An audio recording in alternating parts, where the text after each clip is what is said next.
We start with the first segment, Insights. So we start with Art Insight 1. Arnab. Okay. Thank you very much, Ranjan. Shortest speech I'm going to make. You said 1 minute. Sorry, 1 minute I told him is the size of my average question divided by 100. Okay, first insight is go with your gut feeling, believe in what you believe in, don't expect it to be rationalized by any rule, any precedent, any experiment, someone else's experience. Don't believe in following someone else's success story, trying to make it your own. Go with your gut feeling. The whole world says it won't work. You don't need a business plan to make it work. You just need the gut feel that it's going to work. 45 seconds. 1 minute. Yeah. All right, Sam. Well, Arnab has done a great job of, I think, representing art, and that is what art is all about, the exact opposite of business, no linear thinking. I must say mine is a little more structured, a little more thought through. So my first insight would be, it's an advantage to recognize that you are at a disadvantage. And that would be a business insight that I have learned the hard way after hundreds of instances at Madison. Right. Thanks, Sam. Art Insight 2, Arnab. Yeah. I'm still getting used to being called an artist. Don't seek peer approval. Don't look around. Don't expect people who are your batchmates, your friends, people you grew up with, people who are in the same industry, people who are roughly in the same profile at you, to love you if you do well. Don't work for them. Work for yourself. Don't seek peer approval. In my entire career, I have never got peer approval from journalists. And I don't seek that peer approval from journalists because my audience is not my set of peers. When you make your peers your audience, you limit your own professional journey. Yeah. Sam. Okay, my second insight, again, from the world of business, and I think in a way our previous speaker, Raj, spoke a bit about it. I have summarized it in a phrase, and it reads, if it's safe, it's risky. Thanks, Sam. Yeah. Arnab. Yeah, you want me to go? Yeah, okay. Yeah, my third insight is, actually I had 3 or 4. Okay, so my third insight, let's keep it quick within 1 minute, is to, whatever you do, make people think. Just make people think. Don't expect your thoughts to remain penned down in a book. Very often we think of our thoughts and we say, we hope it's going to be printed someday. This was my greatest thought. The greatest thought is that which enters somebody's mind. And so whatever you do as an artist, as a businessman, anything you do, enter people's minds. We are in the business, in the world of media, into entering people's minds. And you enter people's minds and their hearts will follow. So we are in the fight for the mind space. That's my favorite word. One quick other insight is, too much planning is bad. Don't plan your next 5 years or 10 years. Never look at a business plan, because if there was to be a business plan, everybody would be India's richest man. So I don't believe in business plans. They don't rationalize anything for me. Finally, the rule spoils the journey. We have too many rules which are taught to us at various stages of our career. It limits you. It stops making you imaginative. And following from what you said, Sam, about risk, following the rules makes you less risky a person. And I think that's negative in the long term. Yeah. Okay, my third insight, you could argue in today's world, may be a little sort of contra-intuitive. Because I think in today's world, most people feel that the person with domain knowledge actually rules the roost.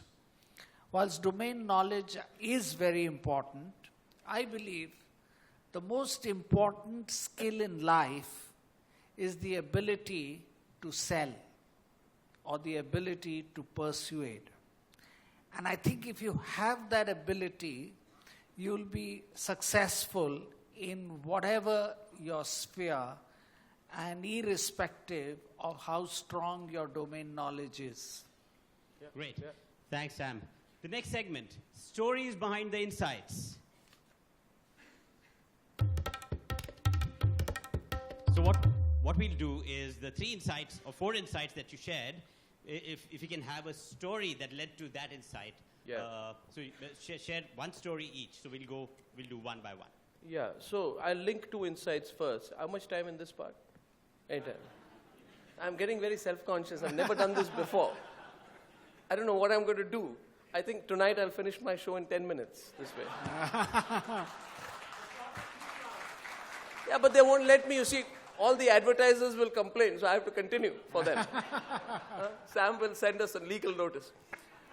No, I'll keep a couple of them together. Life experiences teach you a lot. Want to pick up, I'm allowed to pick up from Sam's insight, and I put my own in. The rule spoils the journey, I said. And because the rule in journalism was don't speak your mind, don't talk, report. Be factual. Don't go beyond the facts, right? Just restrict yourself to the facts and keep it to that. That was the rule in 1995. I find that 21 years later, that rule is obsolete. Doesn't mean that facts are immaterial, facts should be compromised. No. But in today's day and age, opinion counts. And the world is opening up. Everybody has a point of view.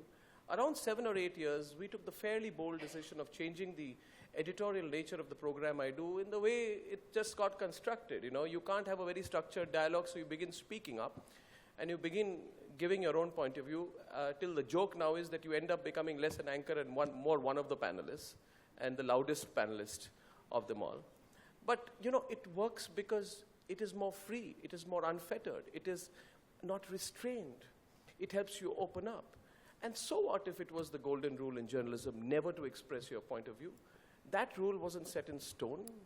It's not a religious edict. You changed it. Has journalism become worse for that? I don't think so. Because I can't report a CWG scam and then move on to the next story. I have to report a scam and tell people what I think about it. I can't report a story of a mother and daughter getting raped, and just move on to the next story. I feel, I think, I emote, right? I am a citizen.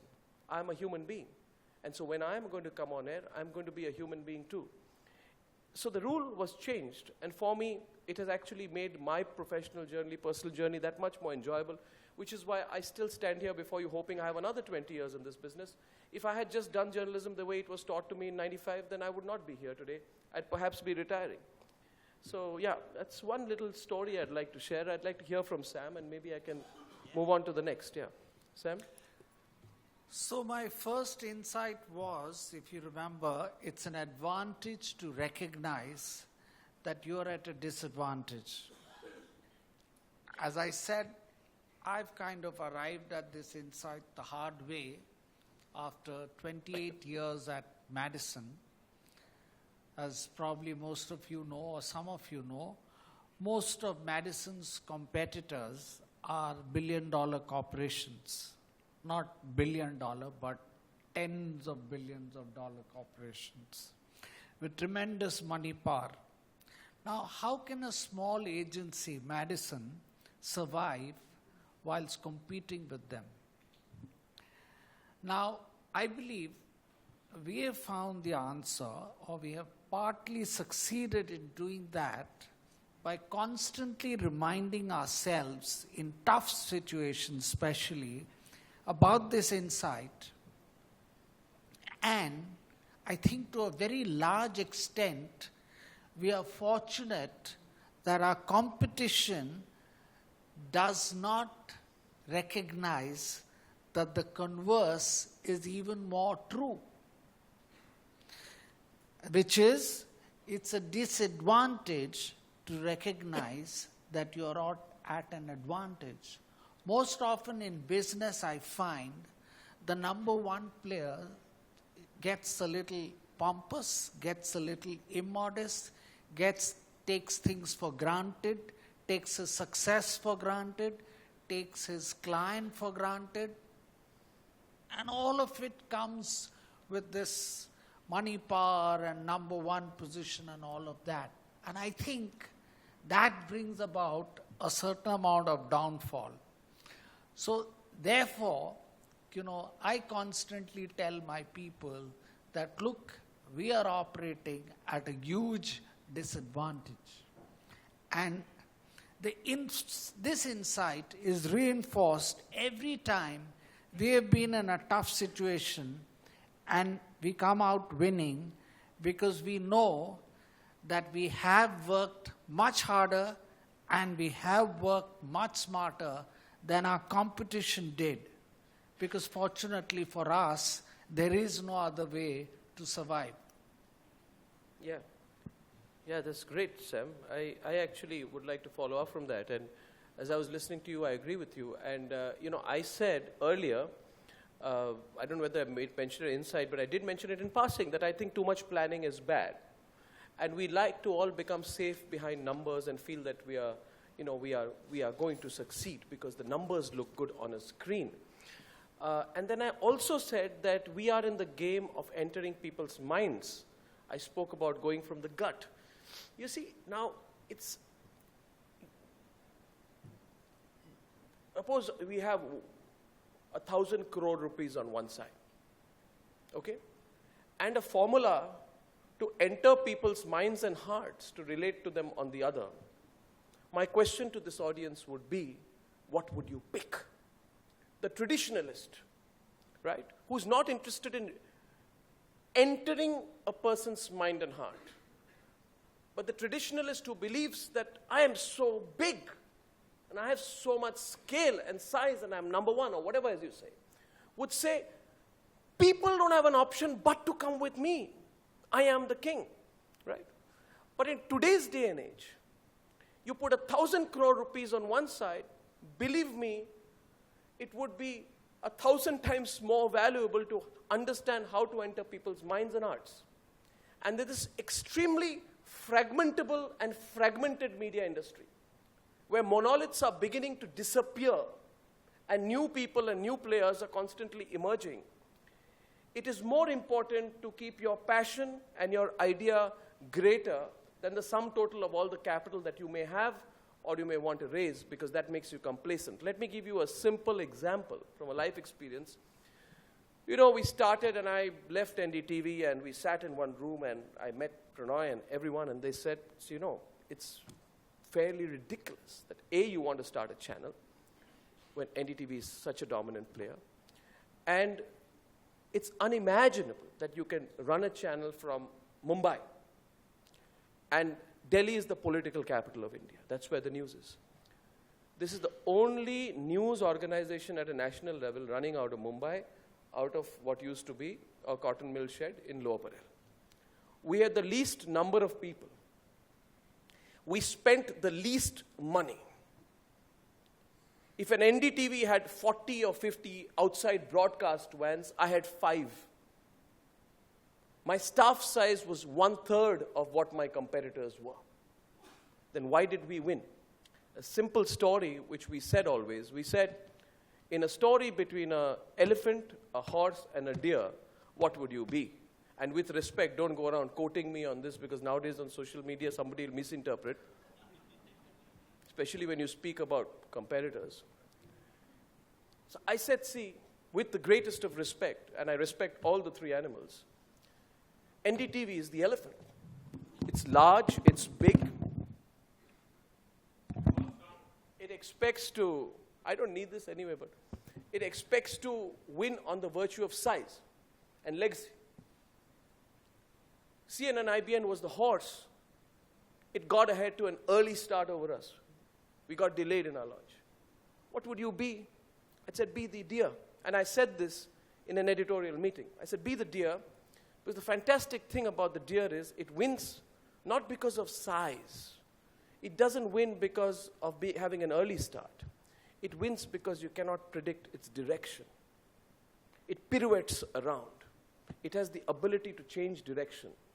So a horse can't run through a forest, but a deer can. So my life experience, because I was saying all these things to motivate my extremely confused team of people who were the youngest of all, sitting in Mumbai, and everybody said, "You're not Times Now, you're Times When." You're ridiculed. And, nobody knew me. These were big guys, all the other big anchors, right? So the destiny is against you. How do you change the direction? I understood this little value, so I thought I'd merge my two thoughts earlier, which is too much planning is bad, and keep them engaged, enter people's minds. And I wanted to merge that with what my very respected friend on the other side said about business, because I think, Sam is also as much an artist as any of us. I think you'll understand where I'm coming from, Sam, on that. Yeah, sorry. Thank you. So my second insight, if you remember, was if it's safe, it's risky. Now this insight comes from my strong belief, born out of experience, that whenever we have tried to play very safe, we have failed. Whenever we have said, this looks like a risky proposition, let's not touch it, we have let a golden opportunity go by. On the other hand, when we have taken a risk, no doubt, a calculated, well thought through risk, more often than not always, but more often than not, we have succeeded. Now the most powerful example I have from my book relates to one of my larger and older clients, Procter Gamble. A long time ago, Procter Gamble decided to go the AOR way in media way back in 1995, when most advertising people, including me, didn't know what the words AOR stood for. They briefed us one fine morning and explained to us what are the rules of the game. What did I do? Off I went to visit many countries where P&G successfully ran an AOR, and they were happy with it. Surprise of surprise, we beat all the international biggies and won their media assignment. And then P&G gave us some good news, so to speak.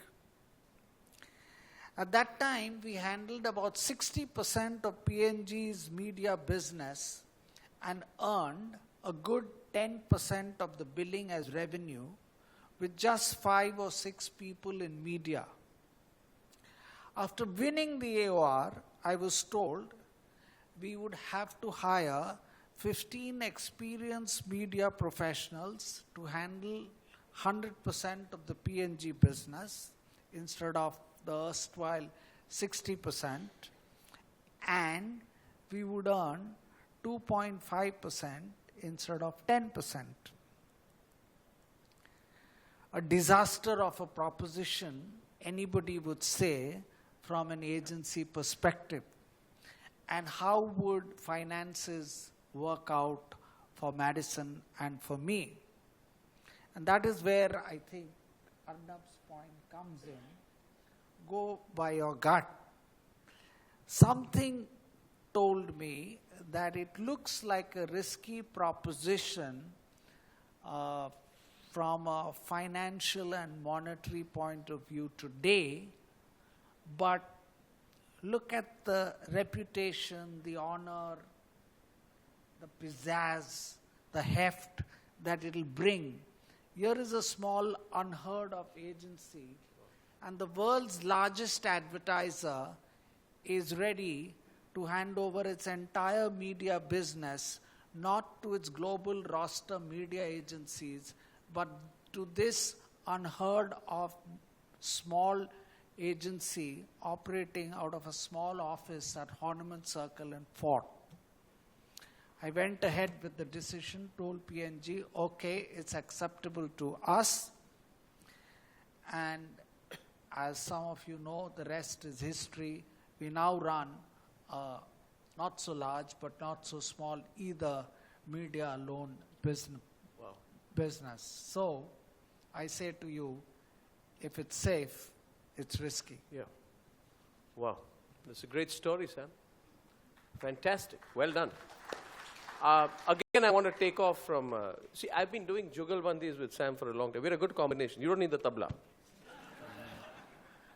But I just listening to him, and a man, you know, who has probably twice as much experience as me in the media business and has set up a great institution. I was once at an event where Sam was in the audience, and I was talking to one of the big global players. And I saw the respect that this global giant of an individual had for Sam. And there was Sam carrying the Swadeshi card so proudly.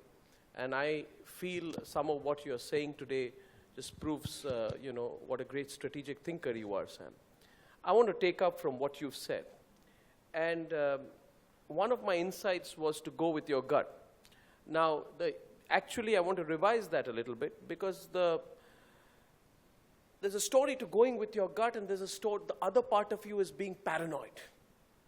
We are humans, and in the newsroom, on the one side, you want to go with your gut.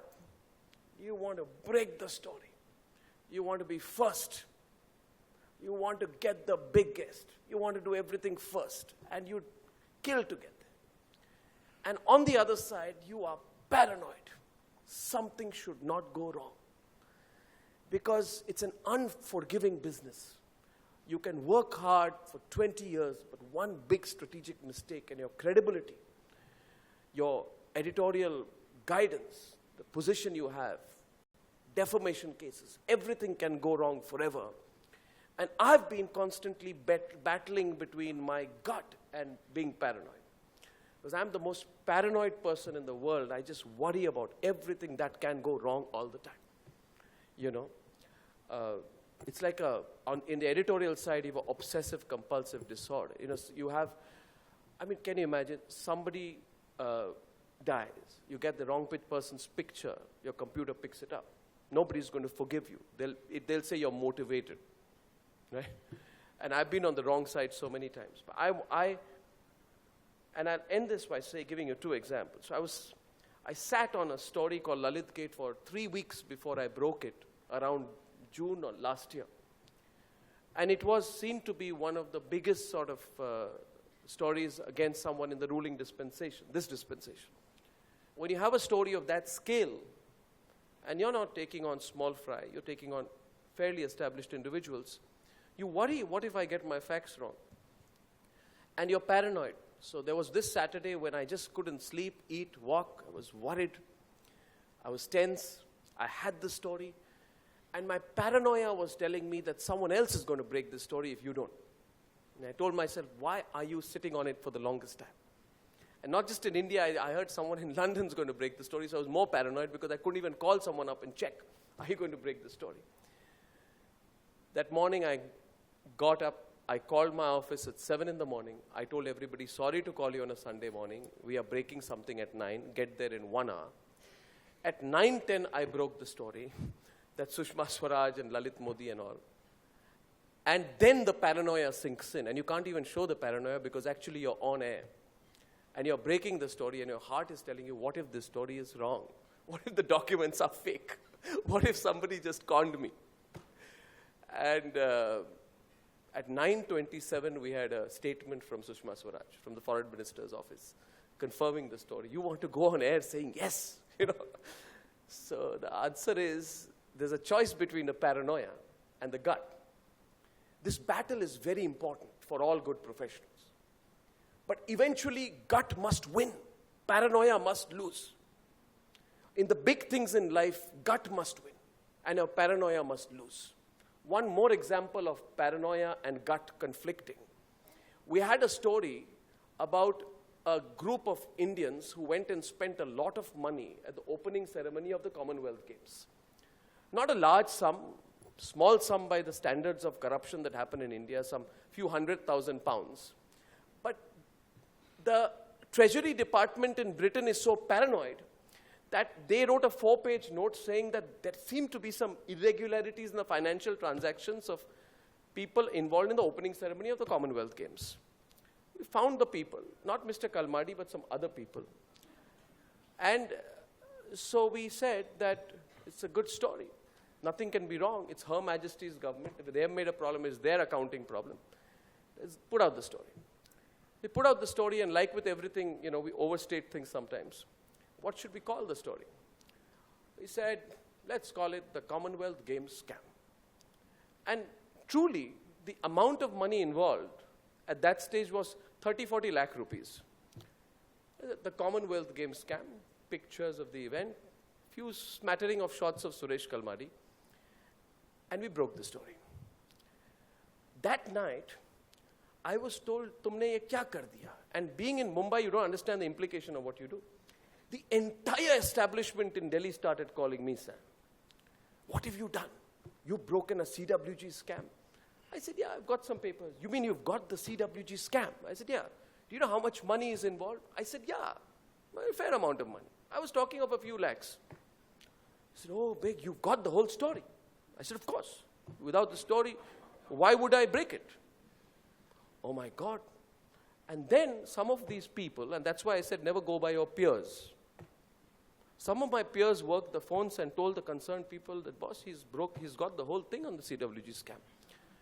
Some of these people called me back and said, "What are you planning to do now?" I said, "We'll keep doing it." "You'll keep doing it?" I said, "Yeah." "How long?" I said, "I don't know, as long as it takes." I said, "Yeah, okay." Then they reported back. And the next day, at 9 o'clock, I was told, "Emergency press conference in Commonwealth Games office. Suresh Kalmadi addresses the media. The whole national media lands up." And I'm sitting here, Sam, looking at TV. And I'm asking myself, what have I done? This is the world's biggest overreaction. And Suresh Kalmadi is being exceedingly rude to people. And I also have this habit, when someone's rude, I get into the fight. So when he was rude to one reporter, I told a Congress reporter, BJP reporter, I said, "I divert you. Your fellow reporter is being insulted. Every time your reporter asks a question, this man is blistering, saying, 'This is not your news hour,' and this and that, and making indirect references to me. You also are." So we had finally 5 reporters at the press conference. And Suresh Kalmadi had gone crazy. I mean, he was saying, "I'm going to sue Times Now. I'm going to sue them for defamation and this and that. I will close down the channel." And I did not know what is going on. Then I said that there must be something, as they say, "Dal mein kuch kala hai."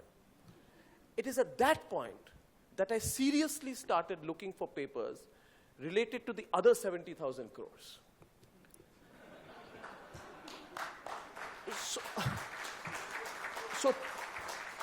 And it took me 5-6 days. Of course, we managed the tempo till then.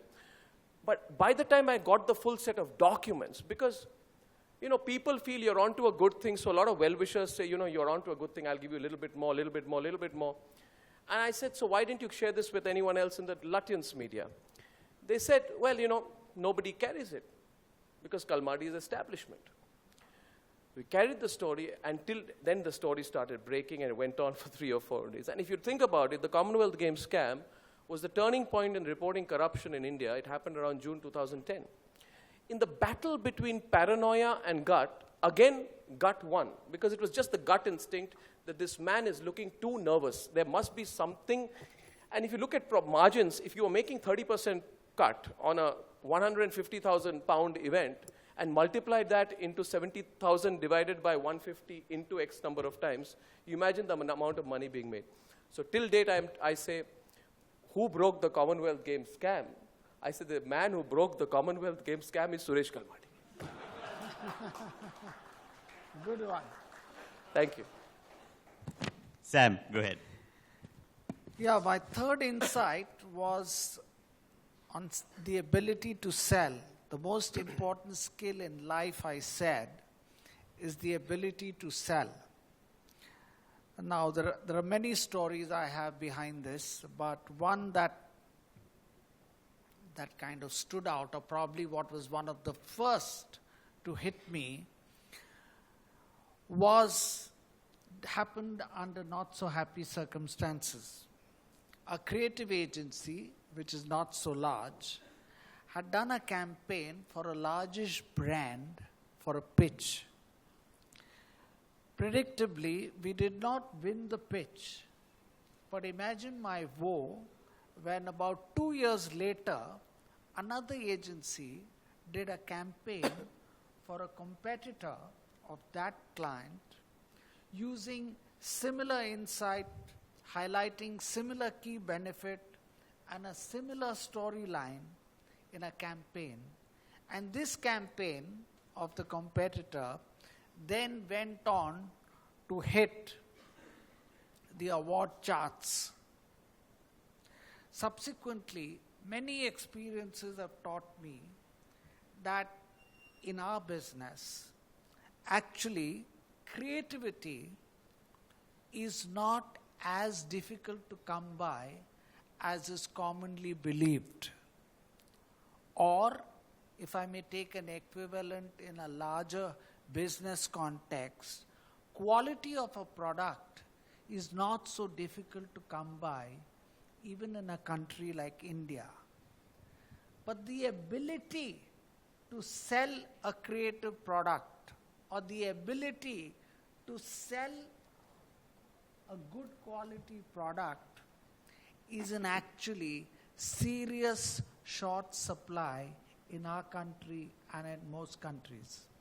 And therefore I say the most difficult quality and therefore should be the most sought after should be developing an ability to sell.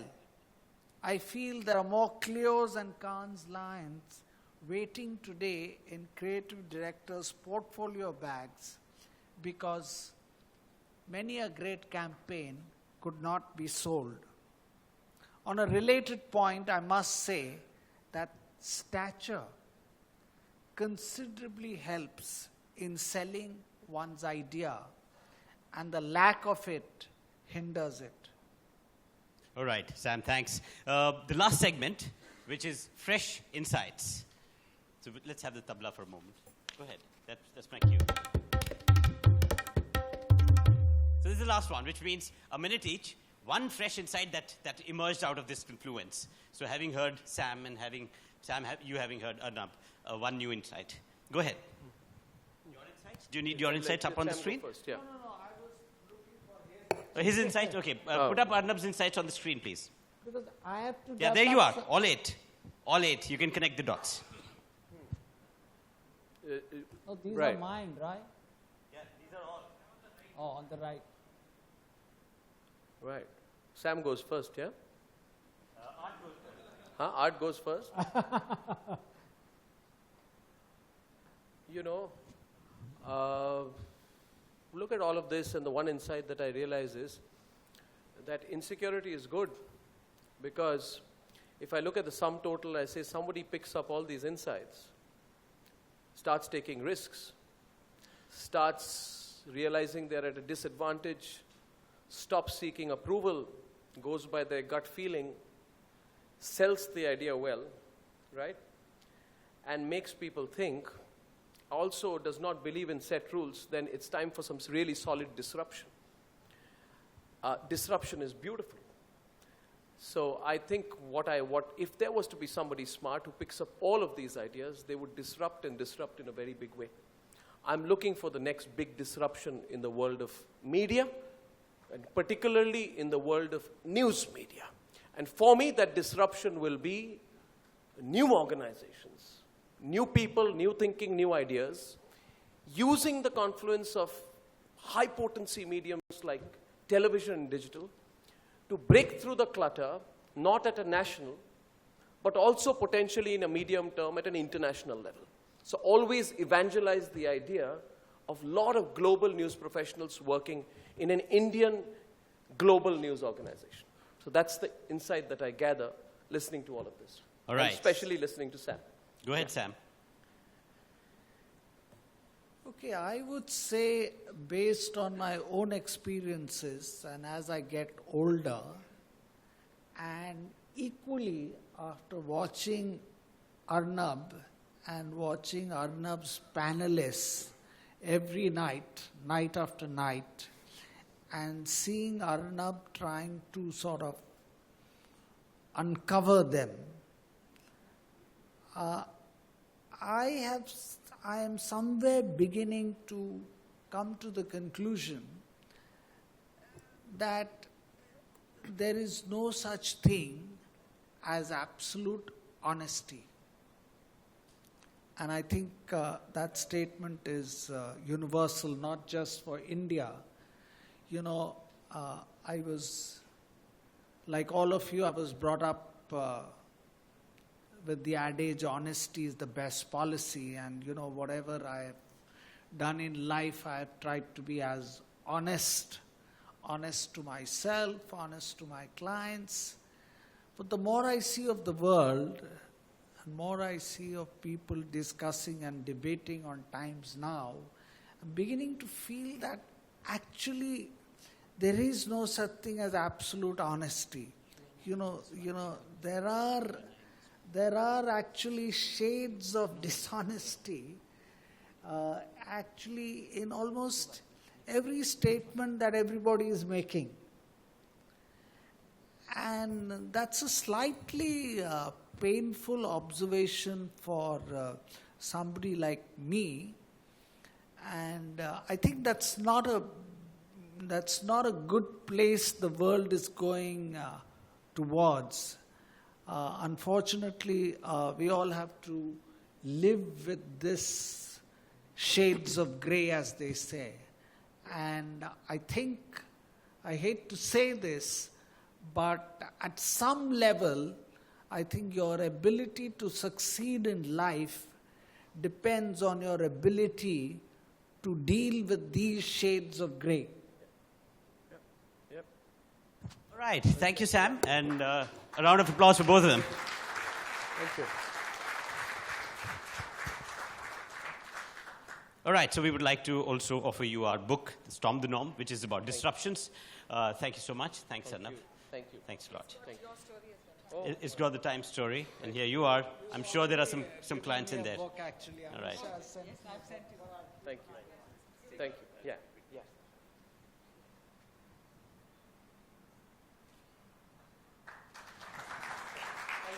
Thank you so much. Thank you. See you, Arnab.